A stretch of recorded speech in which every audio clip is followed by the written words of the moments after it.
Dear students, welcome to the new chapter Magnetic Effect of Electric Current. Electric കറണ്ടിൻ്റെ കാന്തിക സ്വഭാവത്തെക്കുറിച്ചാണ് ഈ ചാപ്റ്ററിൽ ഞാൻ ഡിസ്കസ് ചെയ്യാൻ ശ്രമിക്കുന്നത്. നമുക്ക് ചാർജുകൾ ഒഴുകാൻ തുടങ്ങുമ്പോൾ ചാർജിൻ്റെ ഒഴുക്കിനെ നമ്മൾ വിളിച്ച പേരാണ് കറണ്ട്. ഒരു പദാർത്ഥത്തിലൂടെ കറണ്ട് ഒഴുകിയാൽ, ഒരു കണ്ടക്ടറിലൂടെ കറണ്ട് ഒഴുകിയാൽ അത് പദാർത്ഥത്തെ ചൂടാക്കുന്നു എന്നുള്ള കാര്യം നമുക്കറിയാം. ജൂൾസ് ഹീറ്റിംഗ് ലോ നമ്മൾ പഠിച്ചിട്ടുള്ളതാണ്. അതേപോലെ തന്നെ ഒരു ഇലക്ട്രോലൈറ്റിലൂടെ കറണ്ട് ഒഴുകിയാൽ ആ ഇലക്ട്രോലൈറ്റിൽ റിയാക്ഷൻസ് നടക്കുമെന്നും അതിൻ്റെ കെമിസ്ട്രി തന്നെ മാറുന്നു എന്നും നമ്മൾ പഠിച്ചിട്ടുണ്ട്. Chemical effect of electric current എന്നാണ് നമ്മൾ അതിനെ വിളിച്ചിട്ടുള്ളത്. അതേപോലെ കറണ്ട് ഒഴുകുന്ന ഒരു കണ്ടക്ടറിന് ചുറ്റും ഒരു മാഗ്നറ്റിക് ഫീൽഡ് പ്രൊഡ്യൂസ് ചെയ്യപ്പെടുന്നുണ്ട് എന്ന് ക്രിസ്ത്യൻ ഈസ്റ്റഡ് എന്ന് പറയുന്ന സയൻറ്റിസ്റ്റ് നമ്മളോട് പറഞ്ഞു തന്നിട്ടുണ്ട്. കറണ്ട് ഒഴുകുന്ന ഒരു മെറ്റാലിക് കണ്ടക്ടറിന് സറൗണ്ടിങ്ങിൽ ഒരു കോമ്പസ് നീഡിൽ, കാന്തിക മണ്ഡലത്തിൽ മാത്രം പ്രതികരിക്കുന്ന ഒരു കോമ്പസ് നീഡിലിനെ കൊണ്ടുവച്ചാൽ ആ കോമ്പസ് നീഡിൽ ഡിഫ്ലക്ഷൻ കാണിക്കും. ഇതിൻ്റെ ചുരുക്കം ഇതാണ്: കറണ്ട് ഒഴുകുന്ന കണ്ടക്ടറിന് ചുറ്റുവട്ടത്ത് ഒരു മാഗ്നറ്റിക് ഫീൽഡ് പ്രൊഡ്യൂസ് ചെയ്യപ്പെട്ടിരിക്കും. ഫീൽഡ് അളക്കാൻ ശ്രമിച്ചതിൽ വിജയിക്കുന്നത് ബയോട്ടും സവാട്ടും ചേർന്നാണ്. അതുകൊണ്ട് തന്നെ ആ നിയമത്തെ നമ്മൾ ബയോട്ട് സവാട്ട് ലോ എന്നാണ് വിളിക്കാറുള്ളത്. ലാപ്ലേസ് എന്ന് പറയുന്ന വേറൊരു സയൻറ്റിസ്റ്റും ഇതേപോലെ ഒരു ഇക്വേഷൻ ഡിറൈവ് ചെയ്തിട്ടുണ്ട്. അതിനേക്കാൾ പ്രാധാന്യം വന്ന ഇക്വേഷൻ ബയോട്ടിൻ്റെയും സവാട്ടിൻ്റെയും ഇക്വേഷനാണ്. So it is used to measure the magnetic field produced by a current carrying conductor. ഒരു കറണ്ട് ക്യാരി ചെയ്യുന്ന കണ്ടക്ടർ ആർ അകലത്തിലുണ്ടാക്കുന്ന ചെറിയ മാഗ്നറ്റിക് ഫീൽഡ് മെഷർ ചെയ്യുന്നത് ബയോട്ട് സവാട്ട് ലോ വെച്ചുകൊണ്ടാണ്. എന്താണ് ബയോട്ട് സവാട്ട് ലോ പറയുന്നത്? നോക്കൂ, ഞാനൊരു വലിയ മെറ്റാലിക് കണ്ടക്ടറിൻ്റെ ഒരു സെക്ഷൻ എടുക്കുകയാണ്. ആ സെക്ഷന് XY എന്ന് പേര് കൊടുക്കുകയാണ്. ഇതിലൂടെ ഒഴുകുന്ന കറണ്ട് I ആണെന്ന് കരുതുക. ഈ I കറണ്ട് ഒഴുകുന്ന കണ്ടക്ടറിൽ നിന്നും ഒരു ചെറിയ കഷ്ണം DL നീളമുള്ള ഒരു ചെറിയ സെക്ഷൻ ഞാൻ ഒബ്സർവേഷന് വേണ്ടി എടുത്തിരിക്കുകയാണ്. ഈ DL നീളമുള്ള സെക്ഷനിൽ നിന്നും R അകലത്തിൽ ഒരു പോയിൻ്റ് ഉണ്ട്. എയറിലാണ് ഇരിക്കുന്നത്, അല്ലെങ്കിൽ വാക്വത്തിലാണ് ഇരിക്കുന്നത്. നോക്കൂ, ഈ കറണ്ട് ക്യാരി ചെയ്യുന്ന മെറ്റാലിക് കണ്ടക്ടർ R അകലത്തിലുള്ള പോയിന്റിൽ ഒരു മാഗ്നറ്റിക് ഫീൽഡ് പ്രൊഡ്യൂസ് ചെയ്യുന്നുണ്ട്. വളരെ ചെറിയ ഒരു നീളമാണ് സെലക്ട് ചെയ്തിട്ടുള്ളത്. അതുകൊണ്ട് അവിടെ പ്രൊഡ്യൂസ് ചെയ്യുന്ന മാഗ്നറ്റിക് ഫീൽഡിനെ ഞാൻ dB എന്ന് റെപ്രസെൻ്റ് ചെയ്യാണ്. A small magnetic field produced by current carrying element of length DL that depends on. നമുക്ക് പിയിലെ മാഗ്നറ്റിക് ഫീൽഡ് എന്തിനൊക്കെ ഡിപ്പെൻഡ് ചെയ്യുന്നില്ല. ഒന്ന്, ഇതിലൂടെ ഒഴുകുന്ന കറണ്ടിന് അത് ഡയറക്റ്റ്ലി പ്രൊപ്പോർഷനാണ്. രണ്ട്, നിങ്ങൾ ഒബ്സർവേഷൻ എടുത്തിരിക്കുന്ന മെറ്റാലിക് കണ്ടക്ടർ നീളം വർദ്ധിക്കുന്നതനുസരിച്ച് അത്രയും ആളുകളുടെ ഇഫക്റ്റീവ് പോയിന്റിൽ വരും. അതുകൊണ്ട് dB എന്ന് പറയുന്നത് നിങ്ങൾ സെലക്ട് ചെയ്യുന്ന എലിമെൻറ്റിൻ്റെ നീളത്തിനും പ്രൊപ്പോർഷനാണ്. രണ്ടും കൂടി ഒരുമിച്ചാണ് പറയാറുള്ളത് IDL. ഞാൻ രണ്ട് സെപ്പറേറ്റ് ചെയ്ത് എഴുതിയിട്ടുണ്ട്. Iക്ക് പ്രൊപ്പോർഷനാണ്, DL എന്ന് പറയുന്ന ചെറിയ എടുത്തിരിക്കുന്ന വയറിൻ്റെ നീളത്തിനും പ്രൊപ്പോർഷനാണ്. മൂന്നാമത്, ഈ R എന്ന് പറയുന്ന അകലത്തിനും DL എന്ന് പറയുന്ന മെറ്റാലിക് കണ്ടക്ടർ നീളത്തിനും ഇടയ്ക്കുള്ള ആംഗിൾ, ഇത് 90 ഡിഗ്രി വരുമ്പോൾ ഇവിടുത്തെ ഫീൽഡ് മാക്സിമവും, ഇത് ചെരിഞ്ഞ് ഇവിടെ 0 ഡിഗ്രിയിലേക്ക് കൊണ്ടുവരുമ്പോൾ ഈ ഫീൽഡ് മിനിമവുമാണ്. ഇപ്പം 90 ഡിഗ്രിയിൽ മാക്സിമവും 0 ഡിഗ്രിയിൽ മിനിമവും വരണമെങ്കിൽ dB തീറ്റ എന്ന് പറയുന്ന ആംഗിളിൻ്റെ സൈൻ എന്ന് പറയുന്ന ട്രിഗണോമെട്രിക് റിലേഷനെ ഡിപ്പെൻഡ് ചെയ്യുന്നുണ്ട്. So dB is proportional to sine theta. When theta is 90, sine 90 മാക്സിമായി. അത് തന്നെ ഇവിടെ കാണുന്നത്. When theta is 0, sine 0 is 0. അത് തന്നെയാണ് ഇവിടെ കാണുന്നത്. So it depends on 3 factors. അടുത്ത ഫാക്ടർ പോയിന്റിൽ നിന്ന് ഈ മെറ്റാലിക് കണ്ടക്ടറിലെ അകലത്തെയാണ്. അകലം കൂടിയാൽ ഫീൽഡ് കുറയുന്നതായിട്ടാണ് കാണുന്നത്. അകലം 5 സെൻറ്റിമീറ്റർ വർദ്ധിപ്പിച്ചാൽ ഫീൽഡ് 25 ടൈംസ് കുറഞ്ഞു പോകും. അതുകൊണ്ട് അകലം 6 ആണെങ്കിൽ അത് 1/r² ഡിപ്പെൻഡൻസ് ആണ് മാഗ്നറ്റിക് ഫീൽഡുമായി കാണിക്കുന്നത്. All these are introduced by Biot and Savart. ഒരു കറണ്ട് ക്യാരി ചെയ്യുന്ന കണ്ടക്ടർ 6 അകലത്തിലുണ്ടാക്കുന്ന മാഗ്നറ്റിക് ഫീൽഡ് ഈ 4 ഘടകങ്ങളെ ഡിപ്പെൻഡ് ചെയ്യുന്നു. അതുകൊണ്ട് അദ്ദേഹം 4ഉം കൂടി ഒരുമിച്ച് എഴുതി: IDL sin theta by r square. Proportionality മാറ്റണമെങ്കിൽ ഒരു കോൺസ്റ്റൻറ്റ് വരണം. So d B is equal to a constant which is represented by mu 0 by 4 pi I dl sin theta by r square. And this is the Biot-Savart law. R അകലത്തിൽ ഒരു metallic കണ്ടക്ടറിൽ നിന്ന് എയറിൽ ഒരു point ഉണ്ടെങ്കിൽ ആ point produce ചെയ്യുന്ന magnetic field, ചെറിയ magnetic field D B is equal to mu 0 by 4 pi ideal sin theta by r square. Where mu 0 is called permeability of free space. നോക്കൂ, നമ്മൾ പണ്ടൊരു പെർമിറ്റിവിറ്റി പഠിച്ചിട്ടുണ്ട്, എപ്സിലോൺ 0. അതേപോലെ ഒരാളാണ് permeability of free space. Magnetic ഫീൽഡിനെ കടത്തി വിടുവാനുള്ള മീഡിയത്തിൻ്റെ കഴിവിനെ വിളിക്കുന്ന പേരാണ് permeability. And the value of mu 0 is 4 pi into 10 to the power minus 7 എന്നുള്ളതാണ്. ആ വില ഇതിലേക്ക് സബ്സ്റ്റിറ്റ്യൂട്ട് ചെയ്യുക, 4 pi ക്യാൻസൽ ചെയ്യും, അത് വേറെ കാര്യം. എന്തായാലും mu 0ൻ്റെ വില 4 pi into 10 raised to minus 7 which is called permeability of free space. ഈ 0 എന്നിട്ട് കഴിഞ്ഞാൽ ഫ്രീ സ്പേസ് ഓർ എയർ എന്നാണ് അർത്ഥം. 0 അല്ലെങ്കിൽ വേറെ ഏതെങ്കിലും മീഡിയം ആയിരിക്കാം. So this is the Biot Savart law. എന്നാൽ ഈ മാഗ്നറ്റിക് ഫീൽഡ് ഒരു വെക്റ്റർ ക്വാണ്ടിറ്റി ആണ് കേട്ടോ. ആ വെക്റ്റർ നൊട്ടേഷനിൽ ബയോട്ട്-സവാർട്ട് ലോ എഴുതിയാൽ d B can be written as vector d B is equal to mu 0 by 4 pi I dl cross r cap by r square and this is a vector. ഇങ്ങനെ vector ഫോമിൽ എഴുതുമ്പോൾ ideal എന്ന് പറയുന്ന current into ലെങ്ത്തിന് ഒരു vector ആയിട്ടാണ് എടുക്കുക. അതിനെ വിളിക്കുന്ന പേര് കറണ്ട് എലിമെൻ്റ് എന്നാണ്. കറണ്ട് എലിമെൻറ്റിൻ്റെ ഡയറക്ഷൻ കറണ്ട് ഒഴുകുന്ന ഡയറക്ഷൻ ഈക്വൽ ആയിട്ട് എടുക്കുക. പിന്നുള്ളത് ഒരു ആർ കേപ്പാണ്, യൂണിറ്റ് വെക്ടറാണ്. അപ്പോൾ എ ക്രോസ് ബി ഇത് കണ്ടതുപോലെ എ ബി സൈൻ തീറ്റ. അപ്പോൾ I D L cross R cap കണ്ടാൽ I D L into R കേപ്പിൻ്റെ വില അത് 1 ഇൻറ്റു സൈൻ തീറ്റ. അപ്പോൾ ഈ ഇക്വേഷനിലേക്ക് തിരിച്ചെത്തും. So this is the vector form of Biot Savart law. ഇങ്ങനെ വെക്റ്റർ ഫോമിൽ എഴുതിയത് കൊണ്ടുള്ള ഗുണം എന്താണെന്ന് ചോദിച്ചാൽ, ഈ ഐഡിയൽ ക്രോസ് ആർ കേപ്പ് എന്ന് പറയുന്നത് ക്രോസ് പ്രോഡക്റ്റ് കണ്ടു കഴിഞ്ഞാൽ ആ ഡയറക്ഷനിൽ മാഗ്നറ്റിക് ഫീൽഡ് ഉണ്ടായിരിക്കുമെന്ന് പറയാം. അപ്പോൾ മാഗ്നറ്റിക് ഫീൽഡ് ഡയറക്ഷൻ കണ്ടെത്താൻ സഹായിക്കുന്നത് വെക്റ്റർ ഫോമാണ്.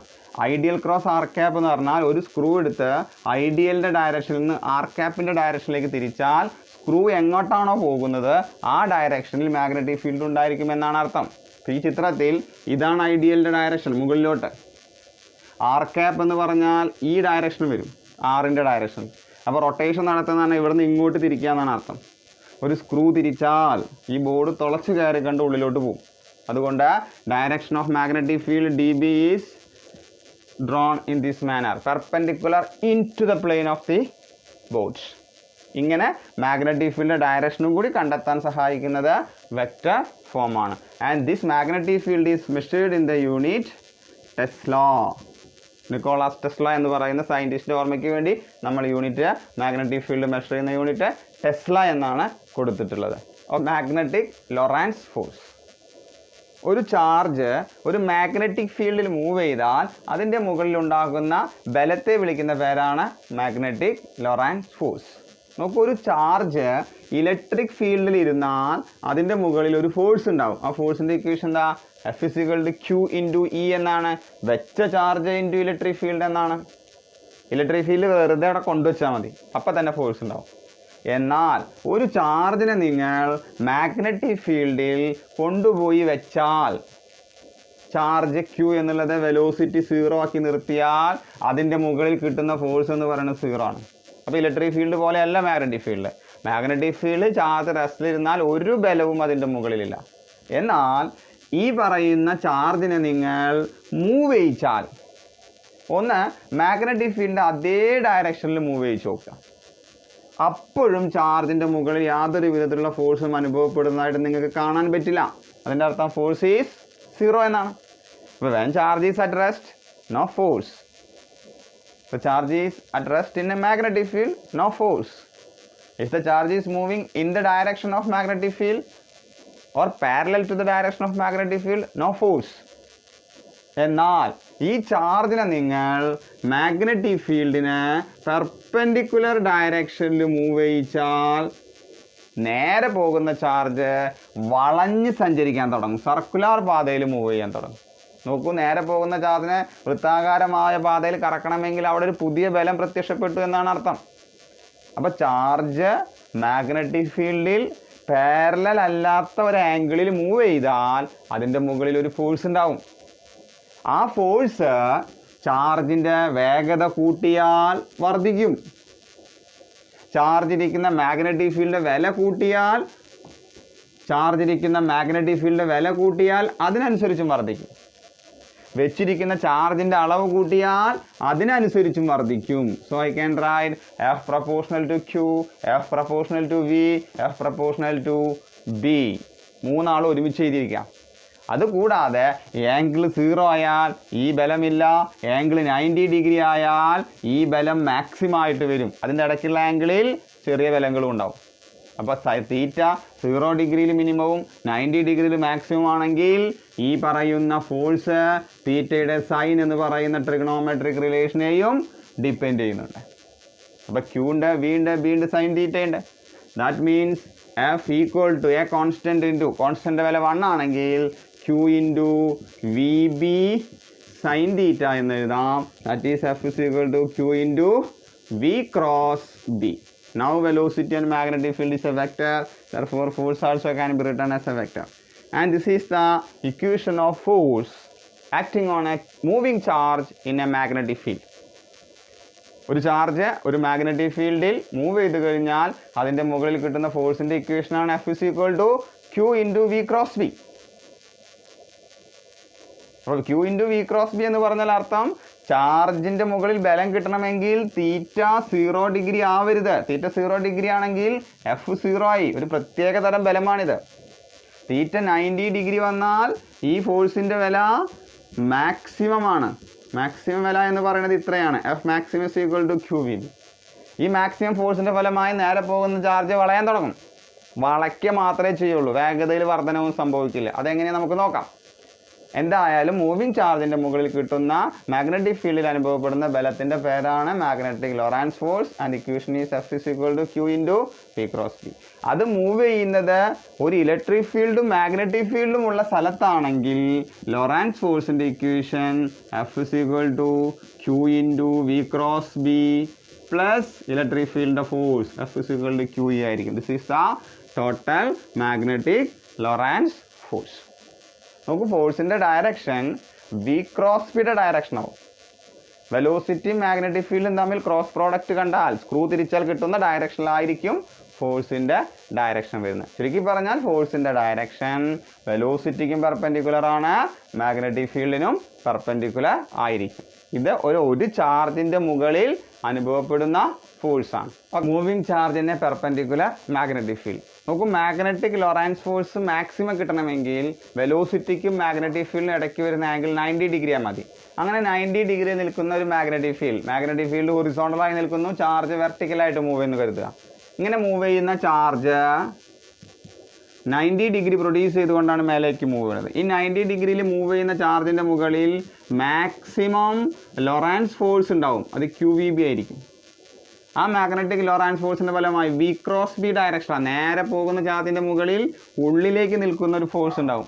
അതിൻ്റെ ഫലമായി നേരെ പോകുന്ന ചാർജ് വട്ടത്തിൽ കറങ്ങാൻ തുടങ്ങും.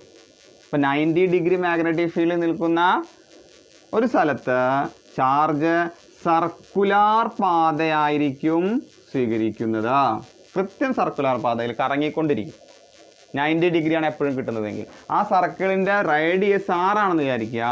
ഈ സർക്കിളിലൂടെ കറങ്ങണമെങ്കിൽ mv²/r എന്ന് പറയുന്ന സെൻട്രിപെറ്റൽ ഫോഴ്സ് കിട്ടണം. ആ സെൻട്രിപെറ്റൽ ഫോഴ്സ് പ്രൊവൈഡ് ചെയ്യുന്നത് മാഗ്നറ്റിക് ലോറൻസ് ഫോഴ്സ് ആയിരിക്കും. ഇതിൽ നിന്ന് മൂവ് ചെയ്യുന്ന സർക്കുലേറ്റ് ചെയ്യുന്ന ചാർജിൻ്റെ റേഡിയസ് കണ്ടെത്താം, വെലോസിറ്റി കണ്ടെത്താം, ടൈം പീരീഡ് കണ്ടെത്താം, ഫ്രീക്വൻസിയും കണ്ടെത്താം. ആ ഫ്രീക്വൻസി സൈക്ലോട്രോൺ എന്ന് പറയുന്ന ഡിവൈസിൽ ഉപയോഗപ്പെടുത്തും. അതുകൊണ്ട് ആ ഫ്രീക്വൻസിയെ വിളിക്കുക സൈക്ലോട്രോൺ ഫ്രീക്വൻസി എന്നാണ്. ഞാൻ അതിലേക്കൊന്നും ഡീറ്റെയിൽ ആയിട്ട് ഇറങ്ങുന്നില്ല, നമ്മളെ ഫോക്കസ് ഏരിയയിൽ അതൊന്നും പറഞ്ഞിട്ടില്ല എന്നുള്ളത് കൊണ്ട് ഒരു ചാർജ് ഒരു പെർപെൻഡിക്കുലർ മാഗ്നറ്റിക് ഫീൽഡ് മൂവ് ചെയ്താൽ പാത സർക്കുലാർ ആയിരിക്കും. നോക്കൂ, പെർപെൻഡിക്കുലർ അല്ലാത്ത ഒരു മാഗ്നറ്റിക് ഫീൽഡിലാണ് ചാർജ് മൂവ് ചെയ്യുന്നത് എങ്കിൽ, ഒരു ആംഗിൾ ഉണ്ടാക്കിക്കൊണ്ടാണ് ചാർജ് മൂവ് ചെയ്യുന്നത് എങ്കിൽ, ചിത്രത്തിൽ കാണിച്ചിരിക്കുന്ന രീതിയിൽ വെലോസിറ്റിയും മാഗ്നറ്റിക് ഫീൽഡിൻ്റെ ഇടയ്ക്കുള്ള ആംഗിൾ തീറ്റയാണ്, 90 അല്ല.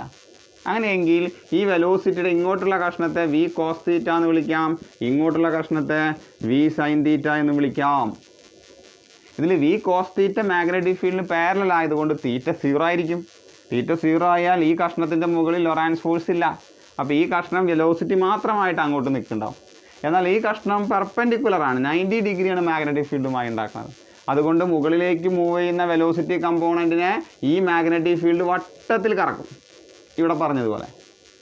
എന്നാൽ ഈ കമ്പോണൻറ്റും കൂടി ഉള്ളത് കൊണ്ട് കറങ്ങുന്നതിൻ്റെ കൂടെ തന്നെ മുന്നോട്ടേക്ക് കയറി പോയിക്കൊണ്ടിരിക്കും ഈ വി കോസ് തീറ്റ ഉള്ളത് കൊണ്ട്. അതിൻ്റെ ഭാഗമായി തുടങ്ങിയോടത്ത് തന്നെ കറങ്ങി തിരിച്ചെത്താൻ പറ്റില്ല, കുറച്ച് ഫ്രണ്ടിലേക്ക് കയറും, അടുത്ത കറക്കം ഫ്രണ്ടിലേക്ക് കയറും, അടുത്ത കറക്കം ഫ്രണ്ടിലേക്ക് കയറും, അടുത്ത കറക്കം ഫ്രണ്ടിലേക്ക് കയറും. ഇങ്ങനെ കറങ്ങുകയും മുന്നോട്ടേക്ക് സഞ്ചരിക്കുകയും ചെയ്യുന്നൊരു ഷേപ്പ് കിട്ടും. ആ ഷേപ്പിനെ വിളിക്കുന്ന പേരാണ് ഹെലിക്സ്.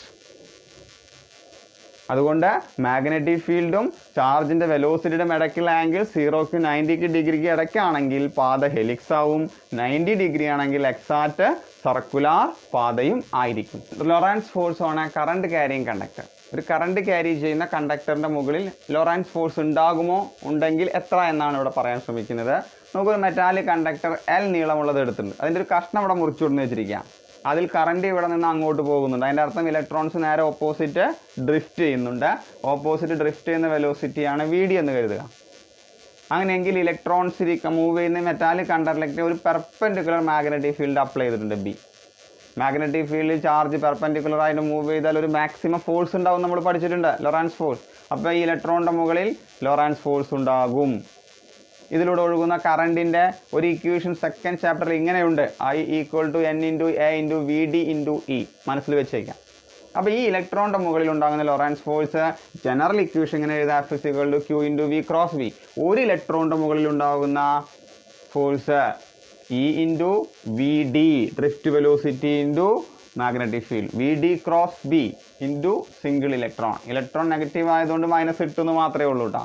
അങ്ങനെയെങ്കിൽ ഇതിലുള്ള മൊത്തം ഇലക്ട്രോൺസ് എത്രയാണ്? ഇതിലെ number of electrons per unit volume n ആണെങ്കിൽ ടോട്ടൽ ഇലക്ട്രോൺസ് എന്ന് പറയുന്നത് n × total volume n × AL ആണ്. So I can right total force F = -NaLE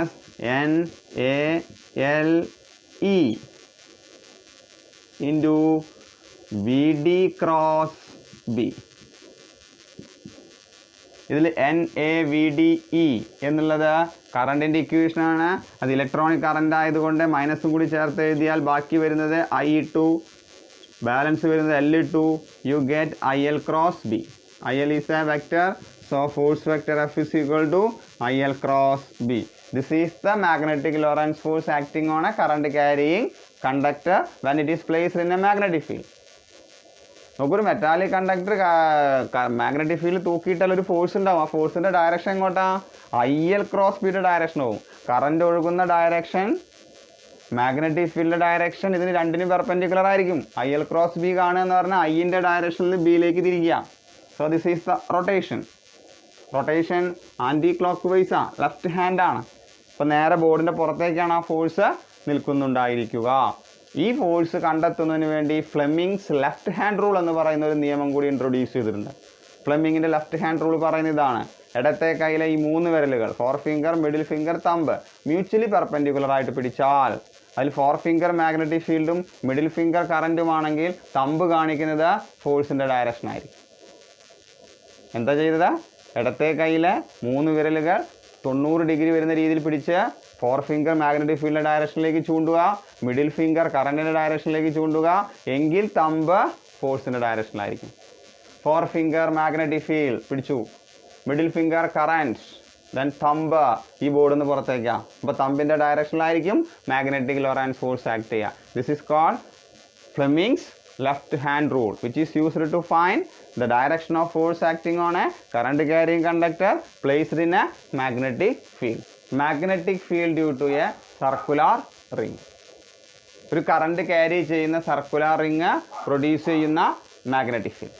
ഞാനിവിടെ സർക്കുലർ റിങ് എടുത്തിട്ടുണ്ട്. കറണ്ട് ഒഴുകുന്ന സർക്കുലർ റിങ് ആണ്. കറണ്ട് ആൻറ്റി ക്ലോക്ക് വൈസ് ഡയറക്ഷനിലാണ് ഒഴുകിക്കൊണ്ടിരിക്കുന്നത്. നോക്കൂ, ആൻറ്റി ക്ലോക്ക് ഡയറക്ഷനിൽ ഒഴുകുന്ന റിങ്ങിൻ്റെ റേഡിയസ് 6 ആണ്. ഈ റിങ്ങിൽ നിന്നും 6 അകലത്തിൽ ഒരു പോയിന്റ് ഉണ്ട് P. ആ പോയിന്റിൽ ഈ circular ring magnetic field produce ചെയ്യുമെങ്കിൽ അതിൻ്റെ ഇക്വേഷൻ എന്താണ് മാഗ്നറ്റിക് ഫീൽഡ് കണ്ടെത്താൻ? നമുക്ക് സർക്കുലർ റിങ്ങിൽ ഞാൻ 2 കഷ്ണം നീളങ്ങൾ എടുത്തിട്ടുണ്ട്, DL നീളമുള്ളത്, ഡയാമെട്രിക്കലി ഓപ്പോസിറ്റ് ആണ്. അങ്ങനെ എടുക്കാൻ കാരണം ആ ഡയാമെട്രിക്കലി ഓപ്പോസിറ്റ് ഉണ്ടാക്കിയ ഫീൽഡുകൾ കൂട്ടിയാൽ 2 സെക്ഷൻ്റെ ഫീൽഡ് അവിടെ കിട്ടും. അതിൽ കുറേ ഭാഗം ക്യാൻസൽ ചെയ്ത് പോകും. അത് കാണിക്കാൻ വേണ്ടിയിട്ടാണ് ഡയാമെട്രിക്കലി ഓപ്പോസിറ്റ് എടുത്തുള്ളത്. അങ്ങനെ ഡയാമെട്രിക്കലി ഓപ്പോസിറ്റ് കഷ്ണങ്ങൾ എടുത്തെടുത്ത് വന്ന റിങ് മൊത്തം കിട്ടും. അതിന് വേണ്ടിയിട്ടാണ് ഡയാമെട്രിക്കലി ഓപ്പോസിറ്റ് 2 കഷ്ണങ്ങൾ എടുത്തിട്ടുള്ളത്. ആ റിങ്ങിൻ്റെ കഷ്ണത്തിൽ നിന്നും 6 അകലത്തിലാണ് ആ പോയിന്റ് ഉള്ളത്. അതുകൊണ്ട് DL എന്ന് പറയുന്ന നീളത്തിലൂടെ കറണ്ട് ഒഴുകുമ്പോൾ ഇത് കറണ്ട് എലിമെൻ്റ് ആവുകയും ഇതിൽ നിന്നും 6 അകലത്തിലുള്ള മാഗ്നറ്റിക് ഫീൽഡ് നിങ്ങൾക്ക് ബയോട്ട് സവാർട്ട് ലോ പ്രകാരം ഇങ്ങനെ എഴുതാം. dB = μ0/4πIdl sin θ/r² എന്ന് എഴുതാം. നമുക്ക് തീറ്റ എന്ന് പറഞ്ഞാൽ ഈ കാണുന്ന കണ്ടക്ടറിൻ്റെയും R എന്ന് പറയുന്ന ഡിസ്റ്റൻസിൻ്റെയും ഇടയ്ക്കുള്ള ആംഗിളാണ്. അതെല്ലാം ഇപ്പോഴും തീറ്റ 90 ഡിഗ്രിയാണ് വരിക. അങ്ങനെ തീറ്റ 90 ഡിഗ്രി വന്നാൽ മാഗ്നറ്റിക് ഫീൽഡ് ഇക്വേഷൻ μ0/4πIdl/r² എന്നായിരിക്കും. ഇതാണ് ഈ ചെറിയ കഷ്ണം ഇവിടെ ഉണ്ടാക്കുന്ന മാഗ്നറ്റിക് ഫീൽഡ്. ഇതിൻ്റെ ഡയറക്ഷൻ എന്ന് പറയുന്നത് ഐഡിയൽ ക്രോസ് ആർ ക്യാപ്പ് വെച്ച് കണ്ടു കഴിഞ്ഞാൽ ചെരിഞ്ഞിട്ടായിരിക്കും പോകുന്നത്. അതുകൊണ്ട് DB ഞാൻ മുകളിലോട്ട് വരച്ചിട്ടുണ്ട്. വില ഇത്രയാണ്. നേരെ ഓപ്പോസിറ്റ് ഒരു കഷ്ണം കൂടി എടുത്തു. അതേ അകലം തന്നെയാണ് ഇവിടെ നിന്ന് അങ്ങോട്ടും വരിക. കാരണം ഈ അകലം 6 ആണെങ്കിൽ ഇതും 6 ആണ് വരുന്നത്. ഈ DL ഇവിടെ ഉണ്ടാക്കുന്ന മാഗ്നറ്റിക് ഫീൽഡിൻ്റെ വില സെയിം ആണ്. പക്ഷേ ഐഡിയൽ ക്രോസ് ആർ ക്യാപ്പ് കണ്ടാൽ മാഗ്നറ്റിക് ഫീൽഡ് താഴേക്കാണ് ചെരിഞ്ഞിട്ട് പോവുക. അപ്പോൾ മുകളിലേക്ക് പോകുന്ന മാഗ്നറ്റിക് ഫീൽഡും താഴേക്ക് പോകുന്ന മാഗ്നറ്റിക് ഫീൽഡും കൂട്ടിയാൽ ഈ 2 കഷ്ണം ഉണ്ടാക്കുന്ന ടോട്ടൽ ഫീൽഡ് കിട്ടി. എന്നാൽ ഈ രണ്ട് ഡയറക്ഷനിൽ കടന്നു പോകുന്നത് കൊണ്ട് പാരലോഗ്രാം ലോ വെച്ച് ആഡ് ചെയ്യാം. അതല്ലെങ്കിൽ വെക്ടറിനെ മുറിച്ചിട്ട് കൂട്ടുന്ന പ്രക്രിയയിൽ നമുക്ക് ആഡ് ചെയ്യാം. തൽക്കാലം മുറിക്കാൻ വേണ്ടി ഇവിടെ വരുന്ന ആംഗിൾ φ ആണെന്ന് വിചാരിക്കുക. അപ്പോൾ ഈ ആംഗിളും എന്തായിരിക്കും? φ ആണ്. ഈ ആംഗിൾ φ ആണെങ്കിൽ ഇതിന് വരയ്ക്കുന്ന പെർപെൻഡിക്കുലറിൻ്റെ ഇടയ്ക്കുള്ള ആംഗിൾ φ ആണ്. ഇവിടെ വരയ്ക്കുന്ന പെർപെൻഡിക്കുലറിൻ്റെ ഇടയ്ക്ക് ആംഗിൾ φ ആണ്. അപ്പോൾ മാഗ്നറ്റിക് ഫീൽഡ് ഈ സൈഡിലേക്ക് φ എന്നുള്ള ആംഗിൾ ഉണ്ടാക്കിയാൽ അതിൻ്റെ കോസ് കോമ്പോണൻറ്റ് ഇങ്ങോട്ട് വരണം. അപ്പോൾ ഇത് dB cos φ ആയിരിക്കും. അങ്ങനെയാണെങ്കിൽ ഇത് dB sin φ ആയിരിക്കും. ഇതിനെ മുറിച്ചാൽ ഇത് dB cos φ, ഇത് dB sin φ ആയിരിക്കും. നോക്കൂ, ഇങ്ങനെ മുറിച്ച് കഴിഞ്ഞപ്പോൾ 2 വെക്റ്റർ കമ്പോണൻറ്റുകൾ ഓപ്പോസിറ്റ് ഡയറക്ഷനിലാണ് പോകുന്നത്. വില സെയിമുമാണ്. അപ്പോൾ ഇത് രണ്ടും കൂടി കൂട്ടിയാൽ ടോട്ടൽ 0 ആണ്. ഇതുകൊണ്ടാണ് സ്പ്ലിറ്റ് ചെയ്ത് ആഡ് ചെയ്തത്. അപ്പോൾ 2 കമ്പോണൻ്റ് എടുത്തപ്പോൾ 2 dB sin φ ഒരേ ഡയറക്ഷനിൽ വന്നു. അപ്പോൾ റിസൾട്ടൻ്റ് കിട്ടാൻ ആര് തമ്മിൽ കൂട്ടിയാൽ മതി? dB sin φ മാത്രം കൂട്ടിയാൽ മതി. അങ്ങനെയാണെങ്കിൽ ഈ റിങ്ങിൽ ഡയാമെട്രിക്കിൽ ഓപ്പോസിറ്റുള്ള ഈ 2 കഷ്ണങ്ങൾ എടുത്തു പോയാൽ അതൊക്കെ ഈ 2 dB sin φ വെച്ച് ഇവിടെ തരും. അതുകൊണ്ട് ടോട്ടൽ മാഗ്നറ്റിക് ഫീൽഡ് കിട്ടാൻ ആരെയാണ് കൂട്ടേണ്ടത്? ടോട്ടൽ മാഗ്നറ്റിക് ഫീൽഡ് കിട്ടാൻ നിങ്ങൾ കൂട്ടേണ്ടത്, ഇൻ്റഗ്രേറ്റ് ചെയ്യേണ്ടത് dB sin φ ആയിരിക്കും. dB sin φ ഇൻ്റഗ്രേറ്റ് ചെയ്താൽ ടോട്ടൽ ഫീൽഡായി. That is equal to integral dBയുടെ വില μ0/4πIdl/r² ഇൻറ്റു sin φ ആയിരിക്കും. ഇതിൽ വേരിയബിൾ എന്ന് പറയുന്നത് ആരാ? ഇതിൽ φ എന്നുള്ള ആംഗിൾ ഇത് കറങ്ങിയാൽ എപ്പോഴും കോൺസ്റ്റൻ്റാണ്. അപ്പോൾ വേരിയബിൾ എന്ന് പറയുന്നത് ഈ DL ആണ്. ബാക്കിയൊക്കെ കോൺസ്റ്റൻ്റാണ്. അതെല്ലാം ഇൻ്റഗ്രേഷൻ്റെ പുറത്തേക്ക് വന്നാൽ μ0/4πI/r² ഇൻറ്റു sin φ. sin φ ഈ മട്ട ത്രികോണത്തിൽ കാണാം. sin φ = എതിർവശം ബൈ കർണം. That is capital R/r. ഇനി ഇൻ്റഗ്രേഷൻ്റെ ഉള്ളിൽ ഇൻ്റഗ്രൽ DL ആയിരിക്കും. കിട്ടാൻ പോകുന്നത് μ0/4πI/r³ into capital R into integral DL. ഇതിൻ്റെ മൊത്തം ലെങ്ത് ആണ് ഇൻ്റഗ്രൽ DL കിട്ടുക. നീളം കൂടി വന്ന വൃത്തപരിധിയായിട്ട് മാറും. So it is 2π capital R. Capital R is the radius. So you get μ0/4πI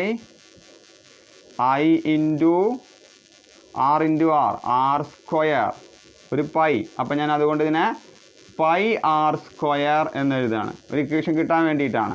ഒരു 2 ഉണ്ട്. അപ്പോൾ I into πr² into 2 2i pi r square divided by r cube എന്ന് എഴുതി. That is equal to pi r square എന്ന് പറഞ്ഞ റിങ്ങിൻ്റെ area ആണ്. You get μ0/4π2ia by r cube എന്ന് കിട്ടും. അണ്ടർലൈൻ ചെയ്ത് വെക്കേണ്ട ഒരു ഇക്വേഷനാണ്. ഒരു സർക്കുലർ റിങ്ങിൻ്റെ മാഗ്നറ്റിക് ഫീൽഡ് കണ്ടാൽ ഇങ്ങനെ ഒരു ഇക്വേഷനിൽ എത്തുന്നുണ്ട്. ഇതൊരു ബാർ മാഗ്നറ്റ് ഉണ്ടാക്കുന്ന മാഗ്നറ്റിക് ഫീൽഡ് തുല്യമാണ്. അതുകൊണ്ട് ഒരു സർക്കുലർ റിങ്ങിനെ ഒരു ബാർ മാഗ്നറ്റിന് തുല്യമായിട്ട് പരിഗണിക്കാറുണ്ട്. ഇതാണ് ആ ഇക്വേഷൻ μ0/4π2ia/r3. നോക്കൂ, നമ്മളുടെ പഴയ ഇക്വേഷനിലേക്ക് ഇങ്ങനെ തിരിച്ച് വന്നാൽ ഒരു മാറ്റം ഞാൻ കൊടുക്കുകയാണ്. ഇത് നിങ്ങൾക്ക് ബാർ മാഗ്നറ്റിന് തുല്യമാണെന്ന് കാണിക്കാൻ വേണ്ടി മാത്രം എഴുതിയതാണ്. നമുക്കിവിടെ വെട്ടാനുള്ളവരൊക്കെ വെട്ടാം. Pi get cancel, 2 and 4 get cancelled, 2 remains there. So you get μ0 r² by 2 into r cube. ഇതാണ് r. ഈ ചിത്രത്തിൽ മട്ടത്രികോണത്തിൽ r² എന്ന് പറഞ്ഞാൽ ക്യാപിറ്റൽ R² പ്ലസ് x² ആണ്. അപ്പോൾ r എന്ന് പറഞ്ഞാലോ √r² പ്ലസ് x² ആണ്. അപ്പോൾ r³ എന്ന് പറഞ്ഞാൽ r² plus x² whole to the power 3/2 ആണ്. അതിവിടേക്ക് കൊടുത്താൽ r² plus x² whole to the power 3/2 എന്ന് കിട്ടും. ഇതാണ് r അകലത്തിൽ റിംഗ് ഉണ്ടാക്കുന്ന magnetic field. This is our final result. ഒരു സ്പെഷ്യൽ കേസ് എടുക്കുക. ഈ പോയിന്റ് റിങ്ങിൻ്റെ നടുവിലാണെന്ന് വിചാരിക്കുക. അങ്ങനെയാണെങ്കിൽ ഈ എക്സ് എന്ന ദൂരം ചുരുങ്ങി എക്സ് 0 ആവും. എക്സ് 0 ആക്കിയതിൽ എക്സ് പോയി. പിന്നെ r² ഉണ്ട്. r² whole to the power 3/2 എത്രയാ? 2 ഗെറ്റ് ക്യാൻസൽ, r³ ആയി. ഈ r³ ഇവിടുത്തെ r² തമ്മിൽ ക്യാൻസൽ ചെയ്യുമ്പോൾ ഒരു r ഡിനോമിനേറ്ററിൽ വരും. ബാലൻസിങ് ഇക്വേഷൻ ഇത്ര മാത്രമേ ഉള്ളൂ. അത് ഞാൻ സെപ്പറേറ്റ് എടുത്ത് ഇങ്ങോട്ട് മാറ്റി എഴുതി തരാം. At the centre of the ring when X is equal to 0 magnetic field B is equal to μ0I/2r. ഇത്ര എഴുതിച്ചിരിക്കും. n ടേൺസ് ഉണ്ടെങ്കിൽ μ0 ni/2r ആയിരിക്കും. This is the magnetic field produced by circular ring at the centre. നമുക്ക് at the same time this magnetic field is acting along the axis of the ring. Anticlockwise direction ആണെങ്കിൽ റിങ്ങിൻ്റെ ഉള്ളിലൂടെ പുറത്തേക്കാണ് ആ magnetic field act ചെയ്യുന്നത്. അപ്പോൾ ഒരു റിങ്ങിൽ anti clock ഡയറക്ഷനിൽ കറണ്ട് ഒഴുകിയാൽ അതുണ്ടാക്കുന്ന മാഗ്നറ്റിക് ഫീൽഡ് ഇങ്ങനെ പുറത്തേക്കാവും. ഇങ്ങനെ പുറത്തേക്ക് വരിക എന്ന് പറഞ്ഞാൽ അർത്ഥം ഈ ഭാഗം നോർത്ത് പോളും ഈ ഭാഗം സൗത്ത് പോളും ആയിരിക്കും. അപ്പോൾ ആൻറ്റി ക്ലോക്ക് വൈസ് ഡയറക്ഷനിൽ കറണ്ട് ഒഴുകുമ്പോൾ ആദ്യം കാണുന്ന പൊളാരിറ്റി നോർത്തും പുറകിൽ സൗത്തുമാണ്. എന്നാൽ ക്ലോക്ക് വൈസ് ഡയറക്ഷനിലാണ് കറണ്ട് ഒഴുകുന്നതെങ്കിൽ ഈ ഏരോ മാർക്ക് നേരെ ഉള്ളിലേക്ക് തിരിയും. അപ്പോൾ പുറമെ കാണുന്നത് സൗത്തും ഈ ഭാഗത്ത് ഉള്ളിൽ കാണുന്നത് നോർത്ത് പോളുമായിരിക്കും. ഇങ്ങനെ ഒഴുകുന്ന കറണ്ടിൻ്റെ പൊളാരിറ്റി നോക്കിയിട്ട് ഒഴുകുന്ന കറണ്ടിൻ്റെ ഡയറക്ഷൻ നോക്കിയിട്ട് അതുണ്ടാക്കുന്ന കാന്തിക മണ്ഡലത്തിൻ്റെ പൊളാരിറ്റി നമുക്ക് പറയാൻ സാധിക്കും. And this is an essay topic and this is the derivation. ചെയ്ത് തന്നെ പഠിക്കുക. ആംബിയേഴ്സ് സർക്യൂട്ടല്ലോ, ആംബിയേഴ്സ് ലോ, ഗോസസ് തിയറം ഇലക്ട്രോസ്റ്റാറ്റിക്സിൽ പഠിച്ചതുപോലെ പ്രാധാന്യമുള്ള നിയമമാണ് ആംബിയേഴ്സ് ലോ. നോക്കൂ, കറണ്ട് ഒഴുകുന്ന ഒരു കണ്ടക്ടറിന് ചുറ്റുവട്ടത്ത് ഒരു മാഗ്നറ്റിക് ഫീൽഡ് ഉണ്ടായിരിക്കുമെന്ന് നമുക്കറിയാം. ഒരു സ്ട്രെയിറ്റ് കണ്ടക്ടർ r അകലത്തിൽ ഒരു പോയിന്റ്, ഇവിടെ ഒരു മാഗ്നറ്റിക് ഫീൽഡ് ഉണ്ട്, ബി ബോർഡിൻ്റെ ഉള്ളിലേക്കാണ് നിൽക്കുന്നത്. ആ മാഗ്നറ്റിക് ഫീൽഡ് അതിന് ചുറ്റുവട്ടത്ത് സർക്കുലാർ ആകൃതിയിലാണ് ഉണ്ടായിരിക്കുക. ആ മാഗ്നറ്റിക് ഫീൽഡിന് സർക്കുലാർ ആകൃതിയിൽ ആ നീളത്തിൽ ലൈൻ ഇൻ്റഗ്രേഷൻ നടത്തിയാൽ ഇതിൻ്റെ നടുവിലൂടെ കണ്ടക്ടറിലൂടെ ഒഴുകിയ കറണ്ടിനെ നിങ്ങൾക്ക് കണ്ടെത്താം. ഒരു കറണ്ട് ഒഴുകുന്ന കണ്ടക്ടർ r അകലത്തിൽ ഒരു മാഗ്നറ്റിക് ഫീൽഡ് എടുത്താൽ, മാഗ്നറ്റിക് ഫീൽഡ് ഉണ്ടാക്കിയാൽ ആ മാഗ്നറ്റിക് ഫീൽഡിനെ ആ ക്ലോസ്ഡ് പാതയിൽ ലൈൻ ഇൻ്റഗ്രേഷൻ നടത്തിയാൽ നിങ്ങൾക്ക് കിട്ടുന്ന ഉത്തരം അതിൻ്റെ നടുവിലൂടെയുള്ള കണ്ടക്ടറിൽ ഒഴുകുന്ന കറണ്ട് ഗുണിക്കണം μ0 ആയിരിക്കും.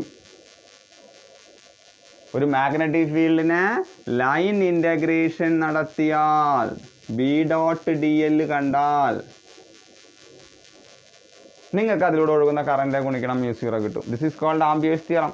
This is Ampere's theorem. Line integral B.dl over a closed path will be equal to μ0 ആയി. അപ്പോൾ ഒരു മെറ്റാലിക് കണ്ടക്ടറിന് ചുറ്റുവട്ടത്ത് ഒരു ക്ലോസ്ഡ് പാത്ത് അസ്യൂം ചെയ്തുകൊണ്ട് മാഗ്നറ്റിക് ഫീൽഡിനെ ഇൻ്റഗ്രേറ്റ് ചെയ്താൽ ആ കണ്ടക്ടറിലൂടെ ഒഴുകുന്ന കറണ്ടിനെ കിട്ടിയിരിക്കുമെന്നാണ് പറയുന്നത്. അങ്ങനെ ഒരു ക്ലോസ്ഡ് പാത ഇല്ലെങ്കിൽ നിങ്ങൾക്ക് ഗോസസ് തിയറം പറഞ്ഞതുപോലെ ഒരു ക്ലോസ്ഡ് പാത അസ്യൂം ചെയ്യാൻ ഏത് ഷേപ്പുള്ളതും. ആ ക്ലോസ്ഡ് പാതയെ വിളിക്കുന്ന പേരാണ് Amperian loop.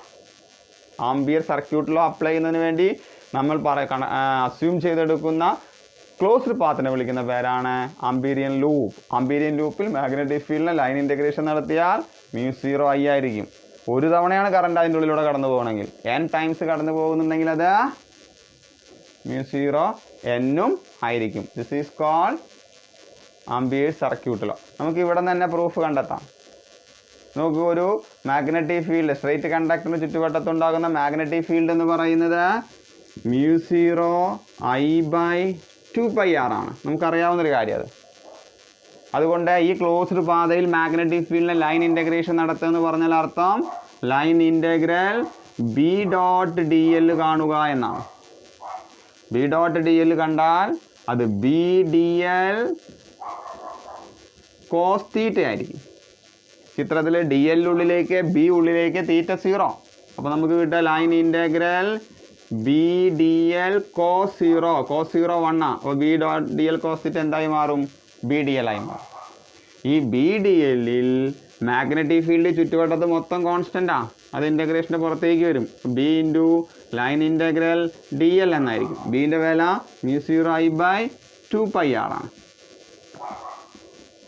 Into integral dl മൊത്തം നീളമായിട്ട് മാറും 2πr ആയിരിക്കും. 2πr get cancel, you get the answer μ0I. That means on finding the line integral of B.dl you get μ0I, which is Ampere's theorem, and this is the proof of Ampere's theorem. Applications of Ampere's theorem. ഒന്നാമത്തെ application ആണ് magnetic field due to a solenoid.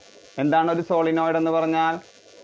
ഒരു cylindrical ഫ്രെയിമിൻ്റെ മുകളിൽ ചുറ്റിയെടുത്തിരിക്കുന്ന ഇൻസുലേഷനുള്ള copper വയറിനെ വിളിക്കുന്ന പേരാണ് solenoid. Insulated copper wires wound over a cylindrical frame is known as solenoid. Helical spring ഷേപ്പിലുള്ള metallic കണ്ടക്ടറിനെ വിളിക്കുന്ന പേരാണ് solenoid. അങ്ങനെയുള്ളൊരു സോളിനോയിഡാണ് ഞാനിവിടെ എടുത്തിട്ടുള്ളത്. അതിൻ്റെ ആകെ നീളം എന്ന് പറയുന്നത് L ആണ്. അതിലൂടെ I എന്ന് പറയുന്നൊരു കറണ്ട് ഇങ്ങനെ കറങ്ങി ഇറങ്ങി പോകുന്നുണ്ട്. സ്വാഭാവികമായിട്ട് കറണ്ട് പോകുന്നുണ്ടെങ്കിൽ ഇതെന്തുണ്ടാക്കും? ഒരു മാഗ്നറ്റിക് ഫീൽഡ് ഉണ്ടാക്കും.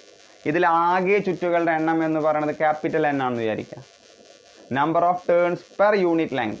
ഒരു യൂണിറ്റ് ലെങ്ത്തിൻ്റെ ഉള്ളിൽ, ഒരു സെൻറ്റിമീറ്ററിൻ്റെ ഉള്ളിലുള്ള ടേൺസിൻ്റെ എണ്ണം സ്മോൾ ലെറ്റർ n എന്ന് കൊടുക്കുന്നു. അത് ക്യാപിറ്റൽ N/L ആയിരിക്കും. Total turns per length. അപ്പോൾ ക്യാപിറ്റൽ N എന്തായിരിക്കും? Small letter n into L ആണ്. മനസ്സിൽ വെച്ചേക്കാം.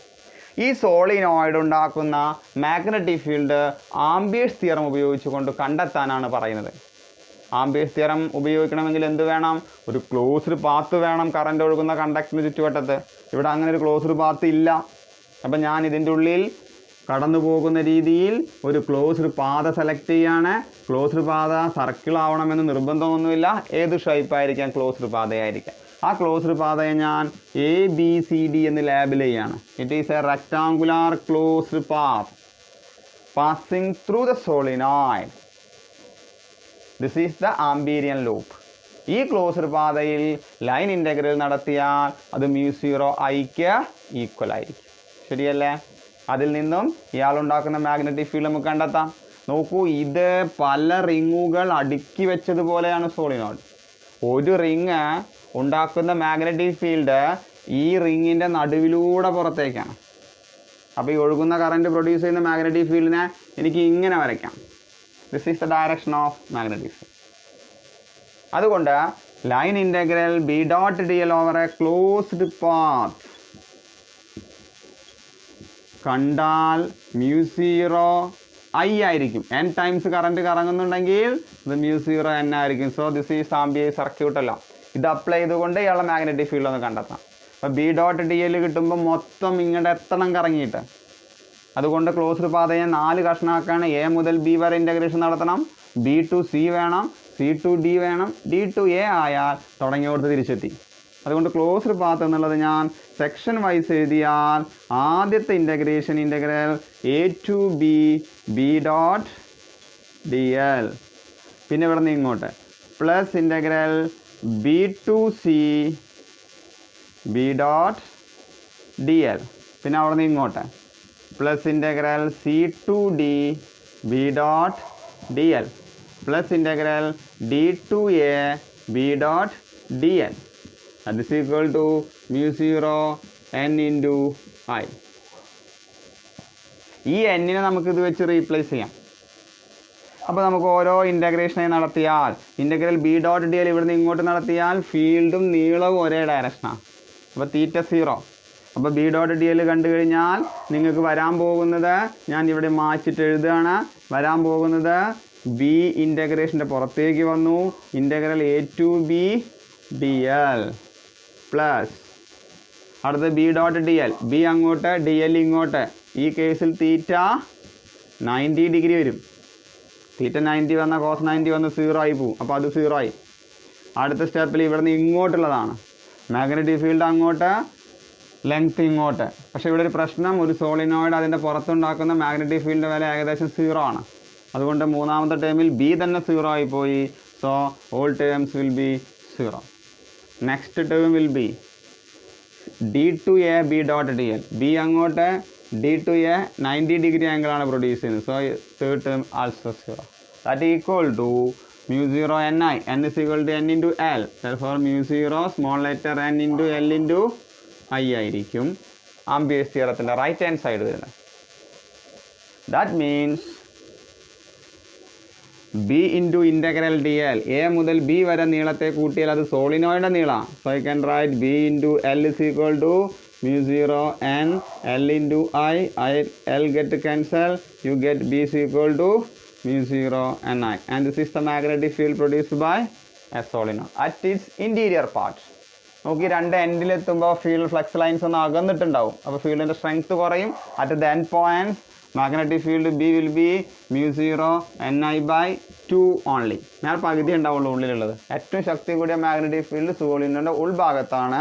അത് മ്യൂ സീറോ എൻ ഐ ആയിരിക്കും. എൻഡ് പോയിന്റിൽ mu zero N i by 2 ആയിരിക്കും. And this is the magnetic field produced by a solenoid, and you find the answer using Ampere's circuit law. Okay, second application of Ampere's circuit law, magnetic field due to a toroid, a toroidal solenoid. എന്താണ് ഒരു toroid എന്ന് ചോദിച്ചാൽ, ഒരു circular റിങ്ങിൻ്റെ മുകളിൽ ചുറ്റിയെടുത്തിട്ടുള്ള insulated copper വയേഴ്സിനെ വിളിക്കുന്ന പേരാണ് toroid. ഈ circular റിങ്ങിനെ വിളിക്കുന്ന പേര് ആങ്കർ റിങ് എന്നാണ്. അപ്പോൾ ഒരു സർക്കുലർ ഷേപ്പിലുണ്ടാക്കിയ സോളിനോയിഡിൻ്റെ പേരാണ് ടോറോയിഡ്. നോക്കൂ, ആ ആങ്കർ റിങ്ങിൻ്റെ റേഡിയസ് 6 ആണെന്ന് വിചാരിച്ചോളൂ. അതിൻ്റെ മുകളിൽ n ടേൺസ് ഉള്ള ഒരു സോളിനോയിഡ് ചുറ്റിയിട്ടുണ്ട്. ഒഴുക്കി വിടുന്ന കറണ്ട് I ആണ്. ആ I ഒഴുകുന്ന കറണ്ട് ഒരു മാഗ്നറ്റിക് ഫീൽഡ് ഉണ്ടാക്കും. Using Ampere's theorem you find what is the magnetic field produced by this toroid. ഈ സോളിനോയിഡ് ബന്ധപ്പെട്ട 1-2 ഡാറ്റകൾ ഞാനിവിടെ എഴുതി വെച്ചിട്ടുണ്ട്. ഇതിൻ്റെ ടോട്ടൽ ടേൺസ് n ആണെന്ന് വിചാരിച്ചോളൂ. സോളിനോയിഡിൻ്റെ മൊത്തം നീളം L ആണെന്ന് വിചാരിച്ചോളൂ. സർക്കുലർ ഷേപ്പിലായതുകൊണ്ട് L എന്ന് പറയുന്നത് എത്രയായിരിക്കും? 2πr ആണ്. അങ്ങനെയെങ്കിൽ number of turns per unit length, unit ലെങ്ത്തിലെ നമ്പറിൻ്റെ എണ്ണം ആകെ എണ്ണം ബൈ ആകെ നീളമാണ്. അപ്പോൾ n/L ആണ്. അപ്പോൾ n/L 2πr ആയതുകൊണ്ട് n/2πr. So you get total number of turns is equal to number of turns per unit length into 2πr. ഒരു റീപ്ലേസ്മെൻറ്റ് ആവശ്യം വന്നാൽ ഇത് കൊടുക്കണം. ഇതുണ്ടാക്കുന്ന മാഗ്നറ്റിക് ഫീൽഡ് കണ്ടെത്താൻ വേണ്ടി ആദ്യം ആംപിയേഴ്സ് ലോ എഴുതി. Line integral B dot D l is equal to mu zero N into I. B dot D l കണ്ട ഈ ടോർണൽ സോളിനോയിഡ് ആങ്കർ റിംഗ് എന്ന് പറയുന്നതിൻ്റെ ലെങ്ത്തും അതുണ്ടാക്കുന്ന മാഗ്നറ്റിക് ഫീൽഡ് അതിൻ്റെ ഉള്ളിലൂടെ രണ്ടും ഒരേ ഡയറക്ഷനിലായതുകൊണ്ട് തീറ്റ 0 വരും. അപ്പോൾ ബി ഡോട്ട് ഡി എൽ എന്ന് പറയുന്നത് ബി ഡി എൽ ആയി ചുരുങ്ങിയിട്ടുണ്ടാവും. Because cos 0 is 1 equal to mu zero N into I. B D L calculate ചെയ്യുന്ന സമയത്ത് ബി ഇൻ്റഗ്രേഷൻ്റെ പുറത്തേക്ക് വരും, കാരണം അത് കോൺസ്റ്റൻ്റ് ആണ്. ഇൻ്റഗ്രൽ ഡി എൽ എന്ന് പറയുന്നത് ഈ സർക്കുലർ റിങ്ങിൻ്റെ മൊത്തം നീളമാവും. So you get B into 2πr is equal to mu zero N. N എന്ന് പറഞ്ഞാൽ n ഇൻറ്റു 2πr ആണ്. അപ്പോൾ mu zero N into 2πr into I. അല്ലെ 2πr get cancel, you get B equal to mu 0 Ni. This is the magnetic field produced by toroidal solenoid. ഒരു solenoid ഉണ്ടാക്കണം അതേ magnetic field തന്നെയാണ് ആരുണ്ടാക്കണത്, circular ഷേപ്പിലുള്ള സോളിനോയിഡും ഉണ്ടാക്കുന്നത്. രണ്ട് മാഗ്നറ്റിക് ഫീൽഡ് നിങ്ങൾക്ക് amperes circuital law ഉപയോഗിച്ചുകൊണ്ട് കണ്ടെത്താം. And this is the last topic of this chapter. വളരെ കുറച്ച് ടോപ്പിക്ക് മാത്രമേ ഫോക്കസ് ഏരിയയിൽ പറഞ്ഞിട്ടുള്ളൂ. ഒന്ന്, എന്താണ് ബയോട്ട് സവാർട്ട് ലോ. രണ്ട്, എന്താണ് ലൊറാൻസ് ഫോഴ്സ്. ചാർജ് ലൊറാൻസ് ഫോഴ്സിൻ്റെ ഫലമായി എങ്ങനെയൊക്കെയാണ് മൂവ് ചെയ്യുക, സർക്കുലാറുണ്ട് ഹെലിക്സുമുണ്ട്. ഒരു മെറ്റാലിക് കണ്ടക്ടറിൽ ഉണ്ടാകുന്ന ലൊറാൻസ് ഫോഴ്സ് എന്താണ് ആംബിയേഴ്സ് സർക്യൂട്ടൽ ലോ, അതിൻ്റെ applications, magnetic field due to a circular ring. ഇത്രയും മാത്രമേ magnetic effect of electric current എന്ന് പറയുന്ന ചാപ്റ്ററിൽ ഡിസ്കസ് ചെയ്യാൻ പറഞ്ഞിട്ടുള്ളൂ. എല്ലാ ടോപ്പിക്കും വിശദമായി കേൾക്കുക. സംശയമുണ്ടെങ്കിൽ അടുത്ത ക്ലാസ്സിൽ നേരിട്ട് ചോദിക്കുക. ഓക്കെ.